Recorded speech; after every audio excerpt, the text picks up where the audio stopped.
So there's tons of fantastic stuff in the conference about violence. So most of what I'm going to talk about is alcohol. I'll give you examples, but I'm going to hope that I don't have to give too much to show you that alcohol and violence track each other, but I will try and make that case as well. Alcohol prevention has been, the prevention of heavy levels of drinking has actually been underpinned by relations to violence in the past. It's been a very important relationship in getting legislation on alcohol. So the two have been involved over hundreds of years, and I'll try and touch on that as well. So, and really, the other thing I want to try and bring into this is that we've learnt lots about alcohol. A lot of alcohol companies are now owned by the smoking companies, the tobacco companies, and they've learnt a huge amount about how to counter us, and they've sort of got into our heads. So I'm going to spend a lot of the time trying to get back into their heads at the end. So let's see how that works for us. Right, so I thought I'd start with this, particularly since we're being hosted by a violence historian. So this is from 2,000 years ago. 3 craters do I mix for the temperate, 1 to health, which the first empty. So a crater's a big cup they used it. This is in Greece. The second to love and pleasure, the third to sleep. When this bowl is drunk, wise guests go home. The fourth bowl is no longer ours, but belongs to hubris or self-indulgence. The fifth to uproar, the sixth to prancing about, the 7th to black eyes, the 8th brings the police, the 9th belongs to vomiting, and the 10th to insanity and the hurling of furniture. Okay?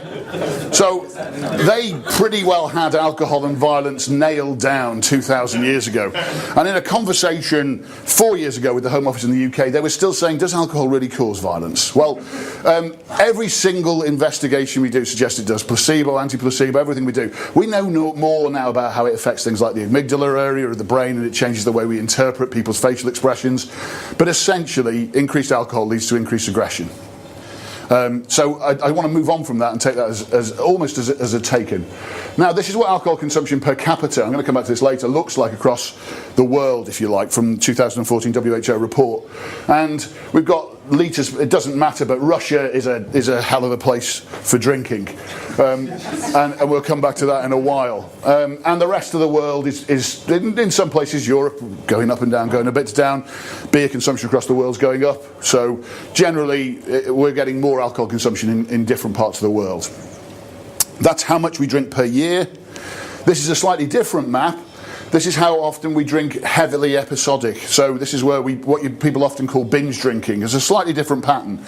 But again, it's important to know that there are differences in how these two things interact with violence for alcohol. And again, I'm going to come on to that. This is a very rough level of the proportion of homicides that are thought to be related to alcohol in different countries. So alcohol's either involved by the perpetrator or the victim, etc. So, again, I'm not going to go through them all, but 82% of homicides, I think this was supposed to be pointing at Finland. I'm not quite sure where it is at the moment. Russia, about 75%. US, could be anything depending on what figures you take, but largely 40 to 50%. Bottom line is a vast relationship and strong relationship between alcohol, at least as a catalyst in homicides and a whole range of violence associated with it. So this is actually violence and injuries. If I had more time I could pick them apart, but it might give you an idea of, I wanted to show you what the relationship between how much you drink is and how big the risks are for dying from, let's say, an external cause, injuries and violence. So this one here is if you drink an amount every day, and this one here is if you drink once a week.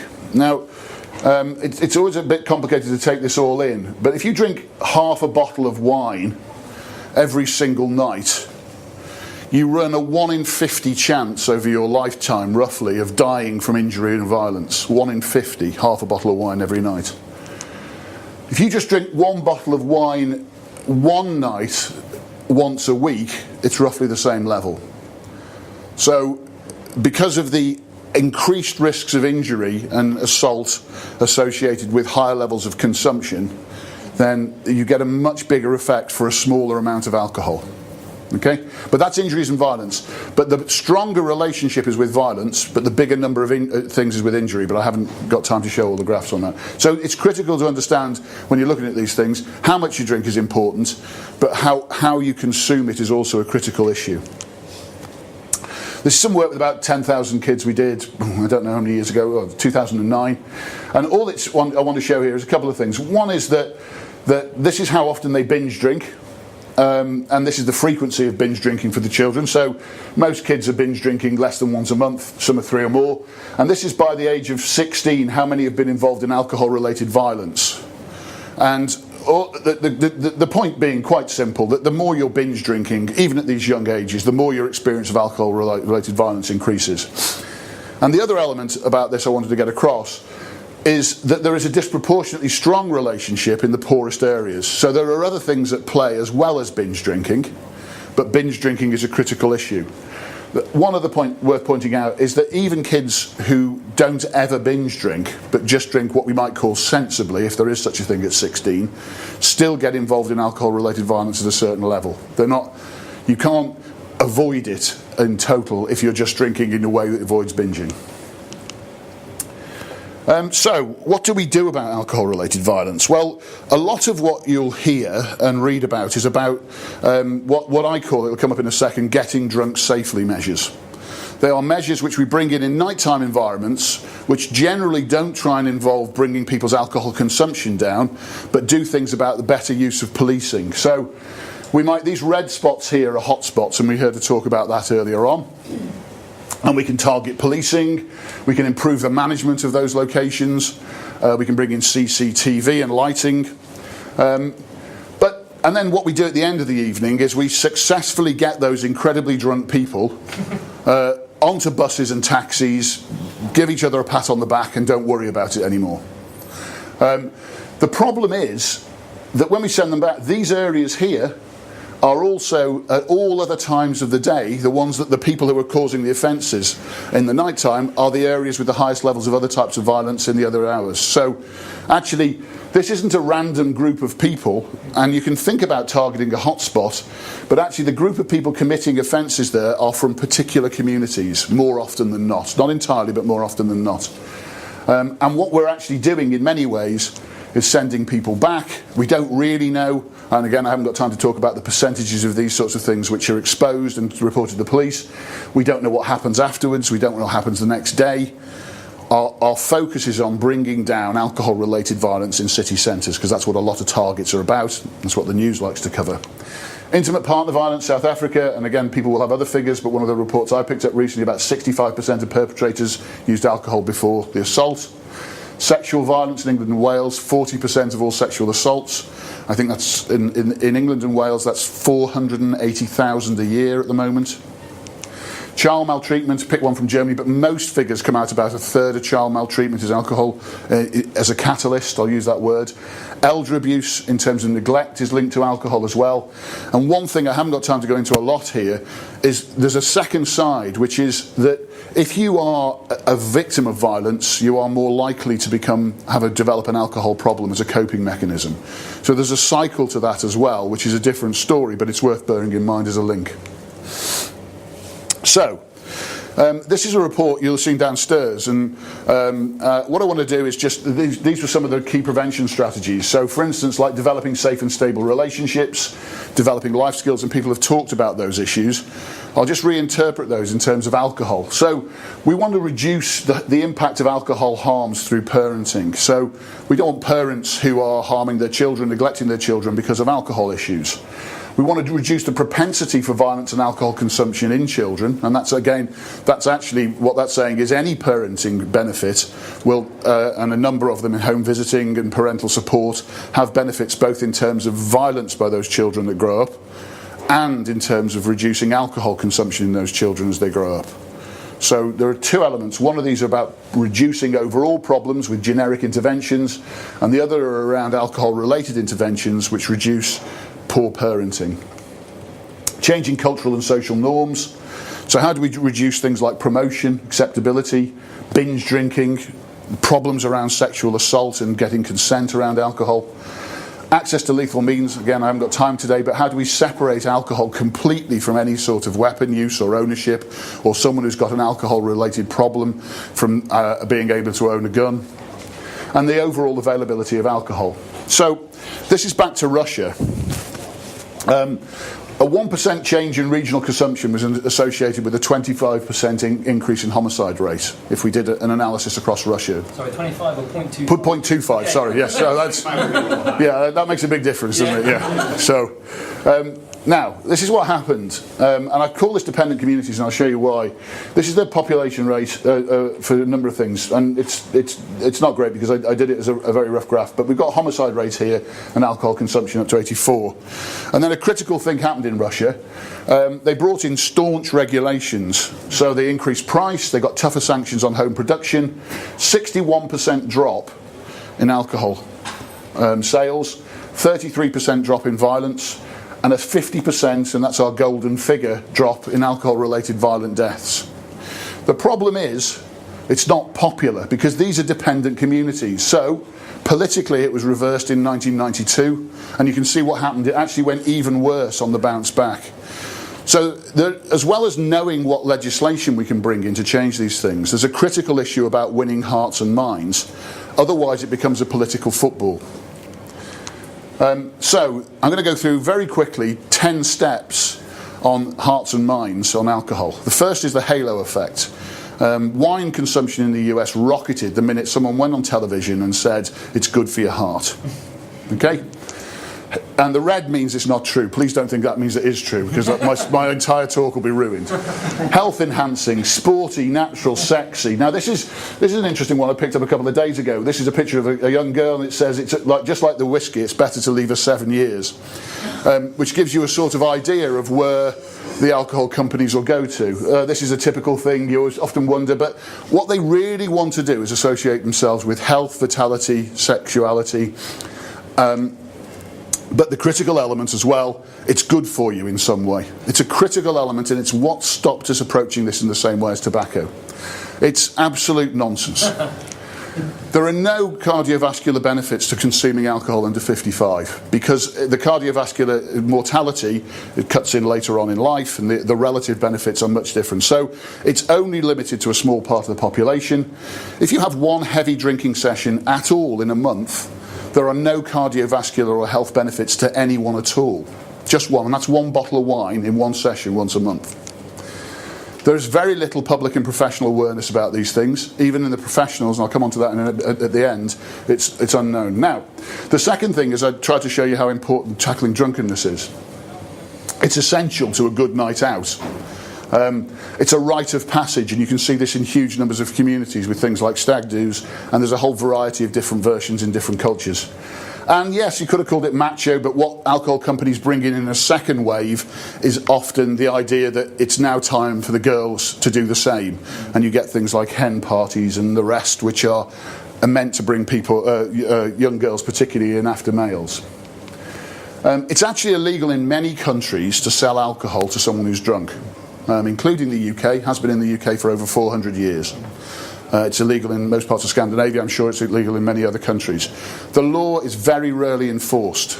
Very rarely enforced. In the UK, typically in a year, there are less than a dozen prosecutions, although there were probably much more than a dozen people being served alcohol in Cambridge last night who were drunk.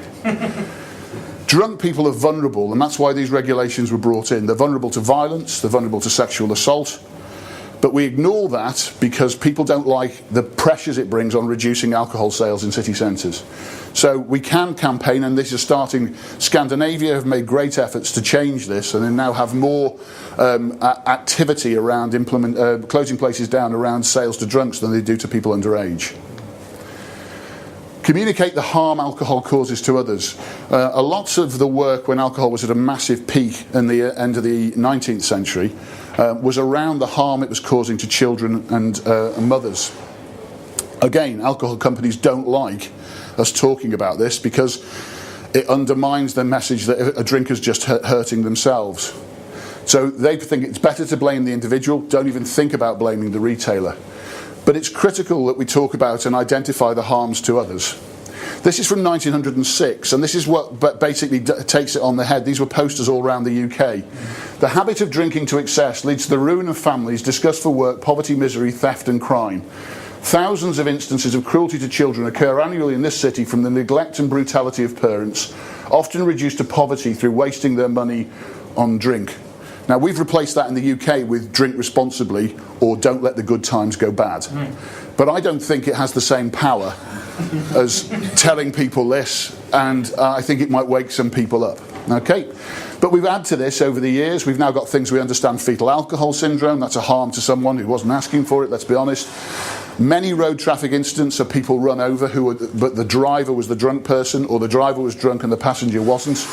And actually, in reality, the cost is about in the UK, I can't do it for other countries, it's about £900 per household per year dealing with alcohol-related problems.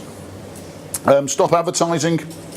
Children are not routinely exposed to advertising. Not true. Advertising increases brand awareness but doesn't increase consumption. Not true. In the UK, 10 to 15-year-olds see 11% more alcohol adverts than people who are 25 years or over. More, not less. Advertising increases consumption in children, but it also increases the appeal for them to desperately drink heavily once they get to the right age. And again, we have studies on this. And again, I'm just trying to put some examples of if we want to bring down to 50%. So advertising should only be permitted in newspapers, but we should, and as some countries have done, consider a complete ban on advertising alcohol. A lot of people have talked about things like childhood issues here, but I would just skirt through this. This is a study we did. So children who come from backgrounds with high numbers of ACEs are twice as likely to be binge drinkers on an audit score, which is a problem alcohol consumption score. They're twice as likely to have a 5+ score. So there are things we can do about preparing children, which reduces their, if you like, propensity to become heavy drinkers later in life. And they are things like parenting and home visiting, and we've heard about those throughout this conference. They reduce things like problem alcohol consumption, child maltreatment, but also early initiation into alcohol by children and offending by children. And I guess it's important that we target these because they're quite expensive and rare resources. So number 6, increasing the cost of alcohol. Increasing the cost penalises the poorest, penalises modest drinkers. Again, because I'm going through these quickly, apologies, but neither of these things are technically true. Certainly not at levels that matter compared to the sort of £900 a year I showed you. This is a model from the USA. A 10% increase in excise tax decreases consumption of beer and severe violence towards children by 2.3%. Bringing in a minimum price for alcohol, which is per unit, or per, if you think of it per number of, but it's 10 grams, of 70 pence, is predicted to reduce violence by 6.6%, which is a fair amount actually if you think about it with a single measure. So number 7, I've only got 10 of these. I think I'm all right for time, I'm Chairman. Thanks. The other thing which alcohol companies don't like us talking about, and because of the relationship it might seem a long way away, but we're talking about how we reduce alcohol sales, the appeal of alcohol to people who might not necessarily otherwise drink as much, is cancer. Moderate drinking is safe. Well, moderate drinking, I mean, it is safe, yes, but the government guidelines in this country are, if you drink at the top of the guidelines, they run a lifetime risk of between 1 in 50 and 1 in 100 people dying. So when we say safe, most government's rules are roughly at that level. You're running roughly a 1 in 100 chance if you drink at the top of your national moderate levels, but of course it depends what country you're in. But the public are more responsive, and we know this from a number of surveys, but less informed about risks associated with cancer. So again, there's big fights even at the moment to try and keep cancer out of messages around alcohol. In California at the moment, most places, as I understand it anyway, certainly when I was there, have these warnings, the critical bit being that this range of drinks may increase cancer risk and during pregnancy can cause harm and defects. So that's about informing the public, not in any state. It's about just telling people about what the risks are. And this is from the Million Women study. So an extra drink per night, to give you an example of the impact that so an extra, that would be a drink. So it would be not a whole glass, but half to 2/3 of what you'd call a small to medium-sized glass of wine, adds 11 cases of breast cancer per 1,000 women. And that's from 0 up. So you add one more glass, and you get 11 more cases of breast cancer. So that gives you an idea of the relationship between alcohol and cancer, and again why people don't want us to talk about it. We don't see things like this. This was a mock-up, I think, from Australia with something they were playing around with. Women who drink, but it's quite interesting because it's positive spin from a label, which they didn't use. Women who drink less than 2 standard drinks a day reduce their lifelong risk of developing breast cancer. So, you can have positive messages. It's just saying, actually, things, it can be an improvement if you go that way. One of the critical elements that happened with tobacco is that public health managed to get control of the messages. So in many countries, most of Europe, other places, there were always messages about the harms. And that undermined the promotion of tobacco. And it undermined it at the cost of the tobacco companies. So the alcohol companies learnt from this.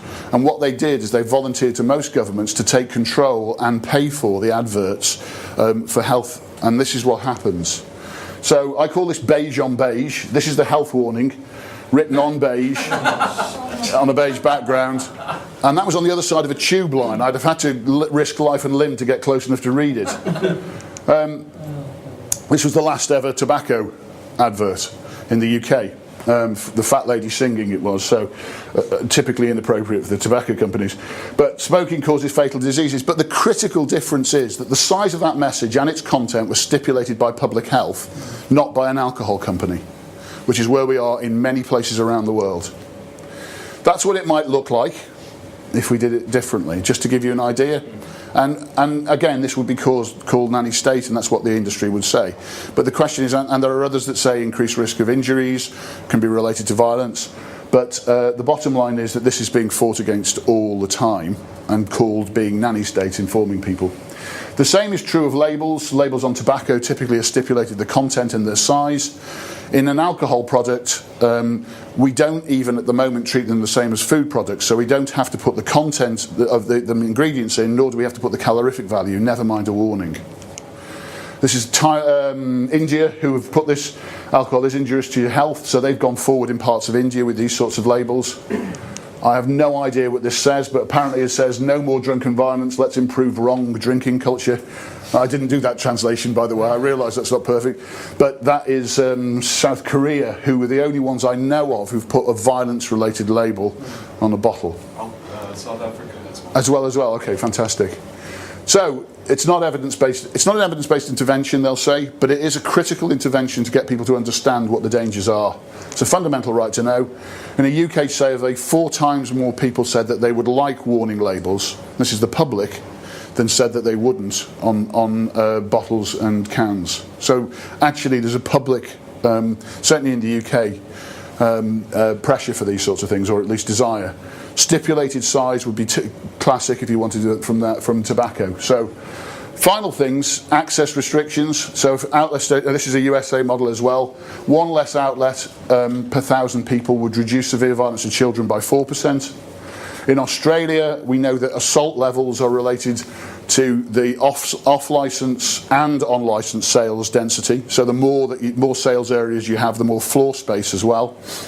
For domestic violence, it's specifically related, as you would expect, to the density of off-licence sales. So we know that when we increase and allow more licences, we are risking higher levels of violence. This is closing hours in Mexico, and they dropped the closing hours to before everyone had to close for before 11 p.m. for when they were open pretty well 24 hours, and they saw a reduction of 9 murders per month. Now in some areas this will make a difference and some it won't, but the critical element being that again it's a way of reducing access to alcohol which has an impact on levels of violence. State monopolies I haven't got time to go into, but they are one of the ways. They're politically difficult to get in if you haven't got one already, but they are a very good way of controlling price and access. They are fought tooth and nail by industry. And of course, if you're going to work in places, this was some work I was doing in Kenya, but if you're going to work in places within the legal trade as well, you have to think about how you regulate that before you even, or tighten up on that before you start regulating the legal trade as well. And again, it's a big issue. I'm happy to answer questions on it.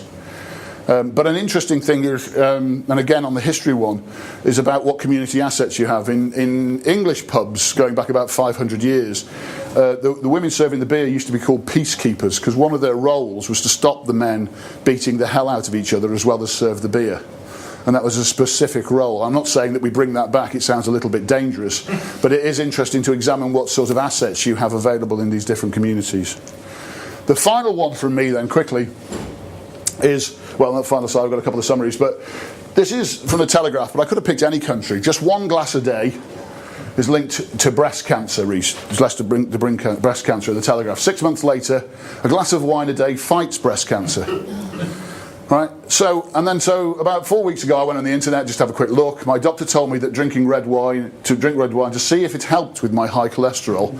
And then on another site, my doctor told me to drink red wine when I told him I had low cholesterol. So we've got a whole range of professionals out there, first of all experimenting with wine as a drug, and just making it up and confusing the public. There's nothing as yet suggesting, I found on the internet, that alcohol reduces violence, but I wouldn't be surprised if we did see something like that soon. But as health professionals, or anybody else involved in research, we have to be consistent with our messages, because politicians and everybody else gets confused, and then they don't believe necessarily what we're saying about anything else about alcohol. And at the moment, a lot of it is a mess.